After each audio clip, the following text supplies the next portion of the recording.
भाषण मत दीजिए, सीधा सीधा बताइए। कैसे दर्द होगा? कैसे कुछ दर्द नहीं होगा। आइए देखते हैं, मजा आएगा। और शायद ये हिंदू एकता या 56 करोड़ पार डुबकी लग गई तो भाई दिल्ली महाराष्ट्र हरियाणा वाला हाल कहीं बिहार में ना हो जाए, शायद ये उसका भी दबाव है।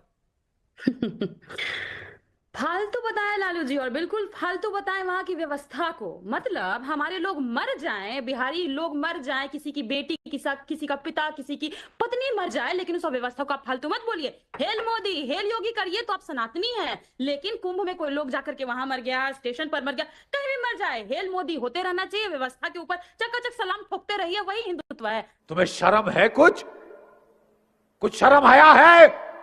सनातन इनका क्या है मैं बताती हूँ। इनका सनातन है कर्पूरी ठाकुर जी की मां को गाली देना, जगदेव बाबू के हत्यारों को पालना पोसना। इनके सनातन में सिखाया, इनको सिखाया गया है, भाजपाइयों को सिखाया गया है कि स्नेहा कुशवाहा जब बच्ची, बिहार की बच्ची मर जाए, उसकी हत्या कर दी जाए, उसको फांसी लगा करके मार दिया जाए, उसकी बच्ची की लाश तक ना मिले घर वाले को। कहाँ हुआ यह घटना? बनारस में। लेकिन उस पर सवाल मत खड़ा कीजिए, आप एंटी सनातन हो जाएंगे। नहीं मतलब हमारे लोग प्रियंका जी, प्रियंका जी, लालू, सुनिए प्रियंका जी, लालू जी की बातों को सबने सुना है भाई।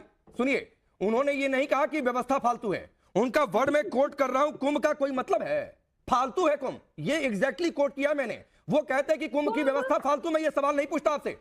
कुंभ फालतू, ये उनका स्टेटमेंट है, और वो बिल्कुल सही बोले, क्योंकि इन लोगों ने उसको सही में मृत्यु कुंभ बना करके छोड़ दिया। जितने लोग जा रहे हैं, मर रहे हैं, उस पर कोई सवाल क्यों नहीं खड़ा हो रहा है? 47 अरे तो कुंभ को फालतू बोल देंगी प्रियंका भारती? आप बोलेंगी किसी दूसरे धर्म के किसी त्योहार को कि फालतू है वो त्योहार? आप बोलिए ना कि व्यवस्था खराब हो गई, व्यवस्था फालतू है, किसी काम की व्यवस्था नहीं है। मैं आरजेडी, क्या आप बोल देंगे कि होली फालतू का हो गया, दीपावली फालतू की हो गई, मैं आपके सामने हूँ, मैं दशहरा फालतू हो गया, कुंभ फालतू हो गया? कह रहे हैं कि वो व्यवस्था खराब थी, तो आप किस पर यकीन करते हैं? नहीं, आप व्यवस्था को नहीं प्रियंका जी, मैं बार बार कह रहा हूं कि लालू जी ने कहा है कुंभ का कोई मतलब है, फालतू का है कुंभ। अरे बेटे, तुझे थकान नहीं लग रही क्या? और मैं कह रहा हूं कि अगर व्यवस्था खराब की बात उन्होंने कही होती, आगे पीछे जरूर कही है उन्होंने, लेकिन अगर ये लाइन होती तो मैं आपसे पलटकर ये सवाल नहीं पूछता। खैर शिवम, आपसे कुछ कहना चाह रहे हैं, सुनिए फिर रिप्लाई करिएगा। मैं सुने नहीं है बयान, उन्होंने यही कहा। मैं कुछ बहुत सीधी बात है, कोई लाभ नहीं है इस बात का, एक दूसरे के ऊपर बोलने का। ठीक है प्रियंका जी, 30 सेकंड दीजिए, कुछ कहना चाह रहे हैं शिवम, सुन लीजिए फिर रिप्लाई करिए। एक ही चीज कहना चाहता हूं, भाषा की मर्यादा, और मुझे लगता है कि भाषा की शुचिता की ज्यादा बात करने की यहां पर आवश्यकता ही नहीं है। लालू प्रसाद यादव ने ना अव्यवस्था पर, ना कुंभ की बदइंतजामी पर, ना कुंभ की नाकामी पर कोई सवाल नहीं उठाया। उन्होंने कहा फालतू है कुंभ। अगर आप में दम है किसी भी और धर्म के किसी और त्योहार को कुंभ को फालतू कहकर दिखाइए जरा, दिखाइए क्या कर रहा है। फालतू की भाषा उन्होंने ऐसे कह दिया, वैसे कह दिया। अरे जैसे कहा पब्लिक डोमेन में भाई, जैसे कहा पब्लिक डोमेन में, जैसे कहा पब्लिक डोमेन में, भाषण मत दीजिए, सीधा सीधा बताइए। ये कोई तरीका है क्या कि कुंभ फालतू है? मतलब कह दीजिए कोई और धर्म फालतू है, जहां टोपियां लगा लगा कर पहुंच जाते हो, कहिए वो फालतू है, कहिए वो फालतू है। नहीं कह सकते। आपको चुनाव दिखाई दे रहा है तो बस तुष्टिकरण में घुसकर कुछ भी कहना है किसी को। कुछ नहीं कहा उन्होंने व्यवस्थाओं को, अव्यवस्थाओं को व्यवस्था कहा जाता है, सीधा भाषण दिया जाता है। हम निष्पक्ष, हम किसी के साथ नहीं है। खाओ माँ कसम। कुंभ में अच्छा, वो वहां पर भगदड़ भी थी तो उसमें भी अगला पिछड़ा था। गजब कहानी है भाई। भगदड़ जब होती है अगला और पिछड़ा देखकर नहीं होती है। भगदड़ जब होती है अगला और पिछड़ा देखकर नहीं होती है। और कितने पिछड़ों पर कितना अत्याचार किया आपके अपने जमाने में, साधु यादव से लेकर उस तमाम लोगों ने। यहाँ भाषण मत दीजिए। कितना पिछड़ों का ख्याल करा देखा है इस देश में। पिछड़ों के नाम पर अकेले लालू प्रसाद यादव और तेजस्वी यादव नहीं लगे इस देश में, और भी बहुत लोग हैं पिछड़े। अपनी सत्ता को थोड़ा खोलिए और पिछड़ों को कुछ फायदा दीजिए। कैसे दर्द होगा? कुछ नहीं होगा, कोई कुंभ फालतू नहीं है। अव्यवस्थाओं पर बोलना है तो अव्यवस्थाओं पर बोलिए, इधर उधर भाषण मत दीजिए, इधर उधर भाषण मत दीजिए, कोई लाभ नहीं है उसका। इधर उधर भाषण मत दीजिए, कोई लाभ नहीं है उसका। अपने बस की बोलना है नहीं कि किसी और पर टिप्पणी करके देखिए, ऐसी तो पता चल जाएगा क्या होता है। सुनिए, मजा नहीं आ रहा है।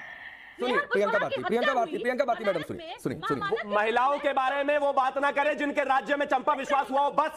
बस कृपया करके ऐसी बातें मत कीजिए। अभी और पोल पट्टी खुलेगी, क्या करती थी सरकार आपकी, तो अच्छा नहीं लगेगा, रहने दीजिए। कहा ना, जिसकी सरकार ने चंपा विश्वास के साथ क्या क्या किया है गूगल कर लेगा, देश जानता है अच्छे तरीके से। महिलाओं के जितने बड़े पुरोधा हो देश जानता है अच्छे तरीके से, और क्या क्या किया है बिहार में देश जानता है अच्छे तरीके से। ठीक है प्रियंका जी, मैं आता हूँ। बादल, ठीक है प्रियंका जी मैं आता हूँ। मैंने कहा ना पहले भी इस पर आप ही से बातचीत हुई है कि भाई किसी दूसरे धर्म के त्योहार को कोई फालतू बता दे, है किसी में इतनी हिम्मत? जिस राह पे तुम चल रहे हो बेटा, एक दिन पूरी तरह फंसोगे। उस दिन मुझे याद करना, मैं पहुंच जाऊंगा। सियासी हिम्मत कोई दिखा पाएगा इस देश में? नहीं दिखा पाएगा, क्योंकि फिर अलग अलग नारे लगने लगते हैं। सनातन बतियाते हैं मेरे सामने, सनातन हमारा बुद्ध पर शुरू होता है और अम्बेडकर पर खत्म होता है, याद रखिएगा। सनातन सीखना है तो सम्मान करना ही चाहिए, बिल्कुल अच्छी बात है। नहीं नहीं, हम सनातनी हैं, बुद्ध का भी सम्मान करते हैं, अम्बेडकर का भी सम्मान करते हैं, सबका सम्मान करते हैं, लेकिन यहाँ से शुरू होकर देखिए आप किसको क्या कह रहे हैं। ठीक है, नहीं नहीं, ये आपकी परिभाषा अलग है कि बुद्ध से जाकर अम्बेडकर पर सनातन समाप्त हो जाता है। ये कौन सी परिभाषा है? कुछ नहीं। नहीं अवधेश जी, कौन सी परिभाषा है जरा बताइए। वो जो कुछ भी बता रही है ना, उससे आपकी बात प्रूफ होती है कि ये वाकई कुंभ का ही विरोध है। विरोध है, क्योंकि महात्मा बुद्ध तो हमारे लिए 24वें अवतार है, हमको तो कोई दिक्कत नहीं, लेकिन महात्मा बुद्ध, बेशरम झूठे महात्मा बुद्ध, सुनिए प्रियंका जी, कोई ऐसा नहीं नहीं, एक सेकंड अवधेश जी, एक सेकंड सुनिए। प्रियंका भारती सुनिए। प्रियंका भारती जी, आप प्लीज, मैं आपसे रिक्वेस्ट कर रहा हूं, यहां पर सबका सम्मान है, आप अपने शब्दों का ध्यान रखिए मैडम। नहीं, ये सड़क पर इस्तेमाल किए जाने वाले शब्द यहां पर टीवी चैनल पर देश के सामने मत इस्तेमाल करिए, ठीक है? तो अभी सुनिए अवधेश जी को, ये बेशरम झूठे, ये सब की बातें नहीं। नहीं सुनिए, महात्मा भाषा बुद्ध, देखिए। नहीं सुनिए, वो एक हमारे देश में एक दौर था कि महात्मा बुद्ध को भी इस देश के लेफ्टिस्टों ने, सो कॉल्ड सेकुलरिस्टों ने, उनको भी अनिश्वरवादी घोषित कर दिया, जबकि उनका पूरा ज्ञान जो है मनुष्य के मोक्ष की दृष्टि के, हम साल्वेशन कैसे पाएंगे उसका एक रास्ता उन्होंने दिया था। देखिए, जब आपका भविष्य असुरक्षित लगने लगता है, जो कुछ आप सोचते नहीं है वो होने लगता है, तो व्यक्ति असंतुलित और घबराहट में ऐसे बयान देता है। अब इस समय क्या हुआ है कि आरंभ से विपक्ष ने एक नकारात्मक दुष्प्रचार कुंभ को लेकर, महाकुंभ को लेकर के किया। केवल बीजेपी की आलोचना करनी होती, वो अलग पक्ष था, लेकिन लोग चाहे भले वहां मृत्यु हो गई और हृदय विदारक थी और उसके लिए जिम्मेवारी तय होनी चाहिए, सजा मिलनी चाहिए। इसके बावजूद, भीड़ के बावजूद, जो करोड़ों लोग गांव-गांव, शहरों से निकल के आ रहे हैं, वो एक प्रकार से दुनिया के इतिहास में आध्यात्मिक सांस्कृतिक क्रांति का एक महातस्वीर, एक महाभव्य तस्वीर पेश कर रही है। पूरी दुनिया में उस पर खबरें छप रही है। ज्यादा से ज्यादा ये मेरा क्या कर लेंगे भाई? पूरी दुनिया स्टडी कर रही है कि ऐसा क्या है कि लोग एक डुबकी लगा के इसमें क्या महसूस करते हैं, कि इतना कष्ट होकर जानते हैं। तो क्रांतियां अनेक प्रकार से हुई है, भारत आध्यात्मिक सांस्कृतिक क्रांति का देश रहा है।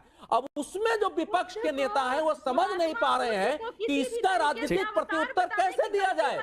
राजनीतिक प्रत्युत्तर, ठीक यही स्थिति राकेश पांडे जी अब ये बोलते हैं, उस समय तो थी भी नहीं, ठीक यही स्थिति जब अयोध्या आंदोलन शुरू हुआ था तो ऐसे ही उसका मजाक उड़ाया गया था। ये तो बेकार है, इसका कोई प्रभाव नहीं है, जनता समर्थन भी नहीं है, और बीजेपी 2 से पहले ही चुनाव में 85 पहुंच गई।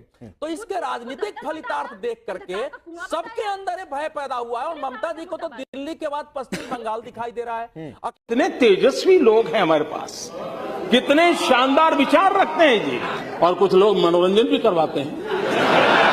अखिलेश जी को 2027 दिखाई देने लगा है, और बिहार में तो इसी वर्ष चुनाव है, ना, ठीक है, चुनाव का हाँ ठीक है, ठीक है, और साल भर के अंदर ही सब जगह चुनाव है, साल भर के अंदर ही सब जगह चुनाव है। अब बादल देवनाथ जी, ये बौखलाहट ही है, क्योंकि भाई दुष्प्रचार तो बहुत हुआ। आ रहा हूं प्रियंका जी, एक बादल देवनाथ जी को बोलने दीजिए। दुष्प्रचार तो बहुत हुआ और बहुत कोशिश की गई लोगों को